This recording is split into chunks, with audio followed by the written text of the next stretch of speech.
Hi, everybody. I'm Diane Brady. I'm here with Corey Robin, who is a professor of political science at Brooklyn College, as well as the CUNY Graduate Center, author of The Enigma of Clarence Thomas, The Reactionary Mind, and Fear. Corey, good to see you. Nice to be here. So let's start with The Enigma of Clarence Thomas, which is, by the way, a terrific book. Um, were you surprised by the news that came out of this relationship of gifts and purchases between billionaire Harlan Crow and Justice Thomas?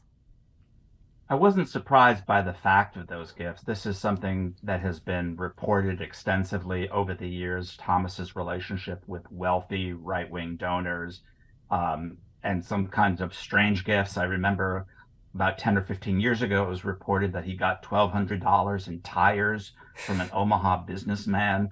So these kinds of things have been known for a long time. I do think the extent of the relationship and the magnitude of money that was involved in that, I think that has been something of a surprise, that even someone like myself, who's been following Thomas for quite some time, was taken aback by.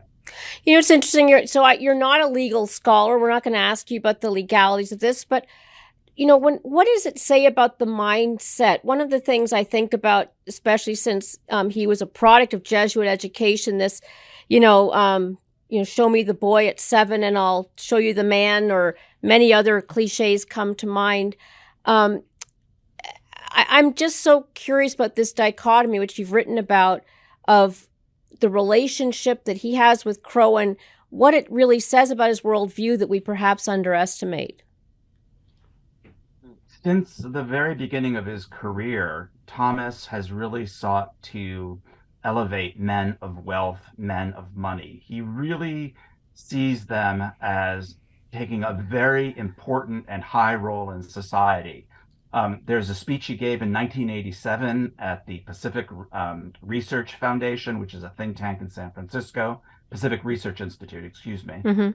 where he complains that liberals, for too long, have dismissed men of money, men of wealth, businessmen, and that he sees it as his project to remoralize those men, to really give them the standing that he believes that they deserve. And then on the court, he's written a series of decisions about campaign finance where he lays out in very clear detail why it is that wealthy individuals should, in fact, have more access to public officials. So, this is a position that he has taken not in secret, but openly, written many, many court opinions. And one of the reasons why I set out to write my book was that Clarence Thomas has been telling us who he is in many, many ways, but because of certain cliches and cartoonish ideas that we have about him, we haven't paid attention to that paper trail. One of the interesting aspects for me has always been race. If you go into his office, he's got this very big portrait of a black man looking quite defeated, and he'll say that that's me. I look at that picture and I look outside and I see people walk and I wish I was them. It's like a man who is defeated, and yet then you go outside and he is at the Heritage Foundation. He is having dinner with Harlan Crow. There's something that seems almost not mutually exclusive, but I'm not quite sure how to read it. And this reminded me of that dichotomy within Thomas again. What does it say to you? I mean, tell us a little more about how he views race in this context, because he rarely talks about it openly. I'm glad you brought that up. So, one of the arguments of my book is that Thomas, going back to his time at Holy Cross, which of course you've written about, that Thomas is a Black nationalist. This will come off as a very strange sounding claim, particularly at this moment in time when he's palling around with white people like Harlan Crow. But Thomas has, from the very earliest parts of his academic career, taken on the idea that racism is a permanent feature of American life, that Black people will always get the short end of the stick in America, that Black people need to stand together as a group, and in particular that Black people need to follow the direction of Black men, strong Black men. Thomas has said repeatedly, the fate of Black people depends upon the fate of Black men.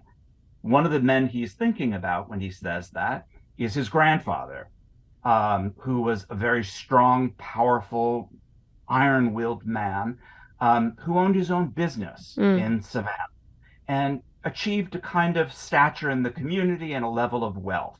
Thomas sees the salvation of Black people in that kind of Black man. In that speech I spoke about just a second ago, where he talked about remoralizing men of wealth, he talks a lot about his grandfather and how liberals would, almost spit on his grandfather as a pathetic figure. And so I think when Thomas thinks about race, he thinks on the one hand, as you say, of a very bedraggled people, a people beaten down, but he sees a path of salvation in powerful Black men.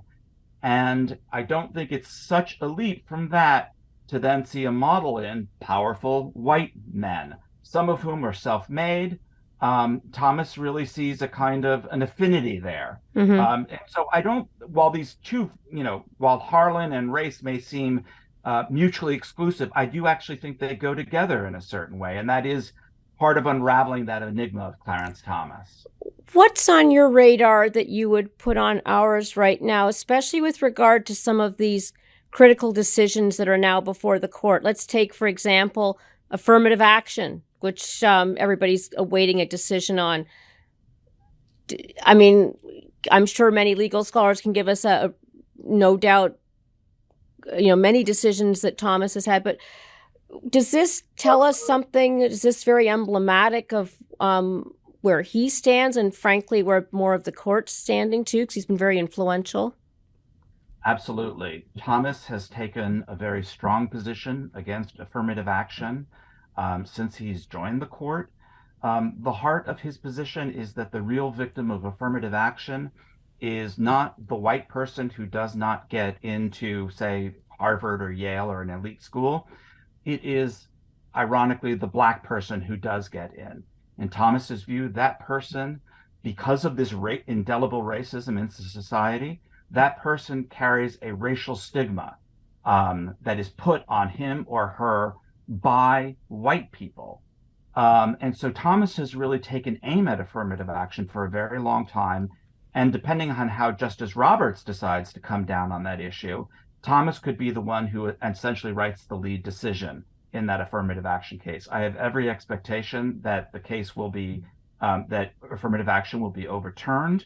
And whether Thomas writes the lead decision or a concurring opinion, you will see the fruition of 30 to 40 years of thinking about the harm that affirmative action does to Black people.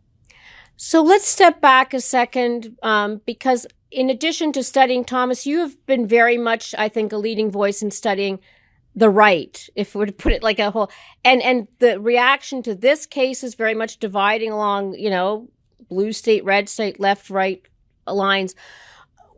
Give us some sense of when you look at the landscape right now, we've got Trump, we've got so many different cases, all these GOP candidates. What are you seeing that, again, gives you some sense of what direction the country's headed in? Because there's some mixed opinions. Yeah, I mean, I would say that the right has actually been having a pretty tough time. Going back to the second term of George W. Bush, in fact, they have not won the popular vote since 2004. And despite the fluke of Trump winning in 2016, the midterm elections and then the re-election campaign since then have been quite bad for the right.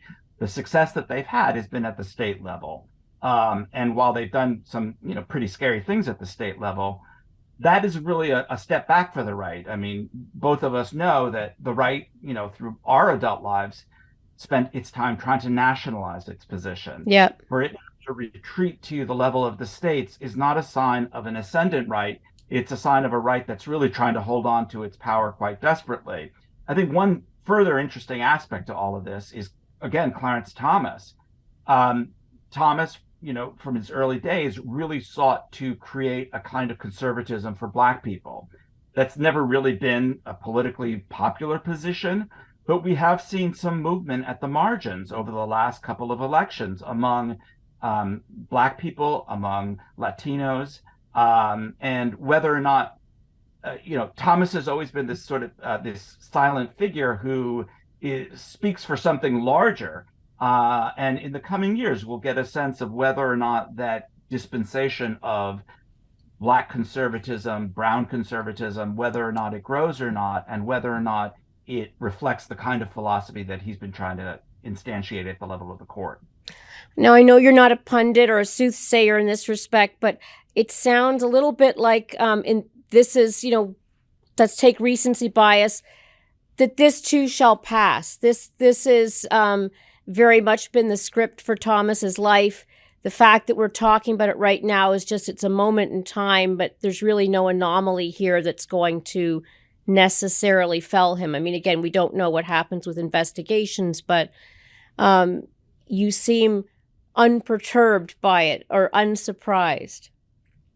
I don't think that Thomas's career on the court is in jeopardy. If anything, every sign has been of his. Ironically, while the conservative movement declines in popular power, Thomas has seen his power ascend. He is now the longest standing member of the court. Should he stay on a few more years, I can't remember how many, maybe 3 or 4, he'll be the longest serving justice in American history. And he has always seen his view as laying down markers, even if he's the only vote for a position. He lays down that marker, and over time that view comes to be embraced by his fellow conservatives on the court, and now that they have a majority on the court itself. So again, as you say, I'm not a pundit or a soothsayer. What I expect is that Thomas's role on the court, should he should he have that kind of longevity in his as a person, will only continue, and that his power on the court will actually grow rather than shrink. It's interesting. So as the legislative branch has suffered, the judicial branch, has been ascendant under him, and that may explain so much attention, of course, on the Supreme Court. Thanks for joining us, Corey. Thank you for having me. I really enjoyed it.